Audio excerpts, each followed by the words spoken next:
So I can never understand why people deliberately put themselves through a lot of suffering, undergo a lot just because of body positivity. They want to look better, they want to feel better, and I don't know what it is.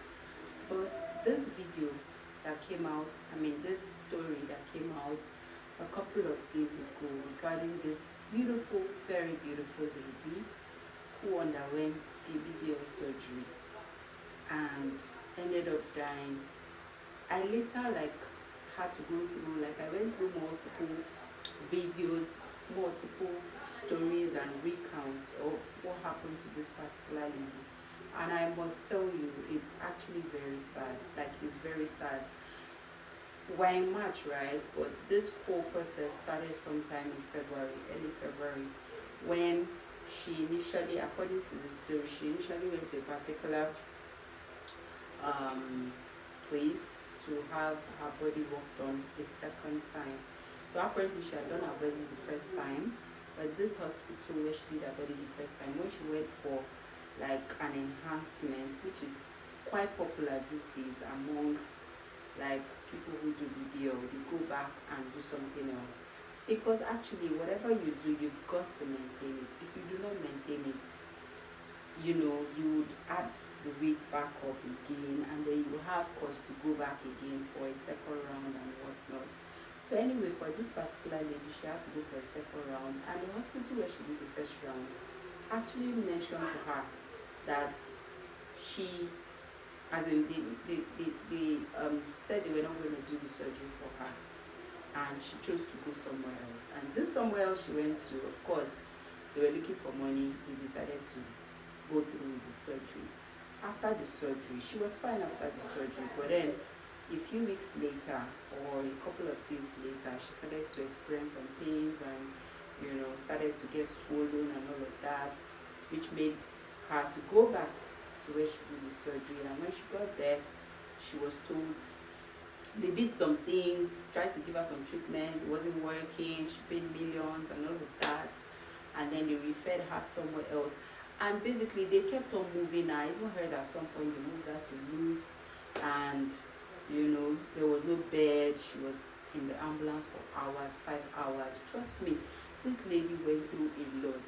And I'm sure in retrospect, if she had known that she was going to go through this much suffering and pain and whatnot for a second round of BBL, I'm sure she wouldn't have done it. So there are several lessons to learn from this story. There are several lessons to learn from this experience that this lady went through.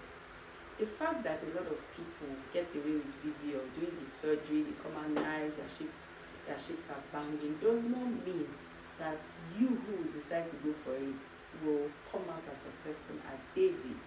Yes, you might, but you might not.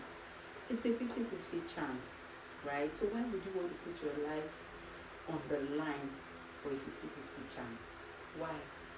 And I did lots and lots of research about this BBL thing, and basically even some of the best plastic surgeons in the world refuse to do BBL because they say it's a very dangerous procedure. In fact, one of the plastic surgeons said that there's a particular vein in the buttocks that if you by mistake hit that vein directly leads to the heart. Who would have thought that a vein in your buttocks would actually lead to, has a connection with your heart? And if, there's something, if something goes wrong with that vein, the person automatically stops breathing. So I know that a lot of people say, oh, I'm doing BBL to boost my confidence, I want to look good. But trust me, a lot of people who do this BBL, they're not doing it because they want to just be confident in their own skin. Most or majority of them do it because they want to sell their markets, and that's the truth. Brands, a lot of brands will call you because you look better. A lot of guys will start reaching out to you. People will dash you things, people will pay your bills, people will do all of that. Automatically, a lot of doors become open for you when you look the part. And this is a message to a lot of brands, a lot of companies. They are the ones pushing people to do these things. Men, you guys are the ones pushing people to do these things. Because if somebody does not look a certain way, automatically the person does not fit into the description of what you want for your brand. I mean, even though this person has to go through hell to get and achieve that kind of body, it doesn't matter to you guys as long as the person fits into your narrative.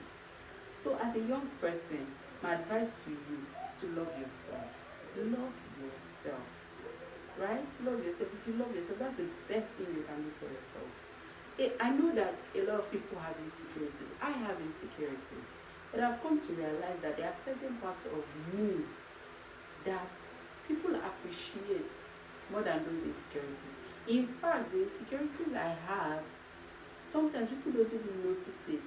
I remember back then when I met my husband and we got talking and he liked me and everything. I was like, don't you see this thing about me? And he's like, no, what I see in you is way more than this single thing, this single insecurity that you have. So that made me realize that it's always good to accentuate, push forward those things that make you unique, those things that make you different, those things that make people value you, rather than working on the insecurities that you have. God, who created us, has a reason for why he created us the way he created us, right? I mean, he could have given you a perfect body, he could have given you a flat stomach, big bum,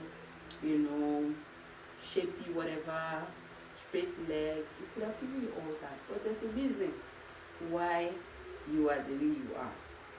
Don't question it, just embrace it and highlight the qualities that make you different. I just thought to share my 2 cents about this, and I hope it helps somebody out there.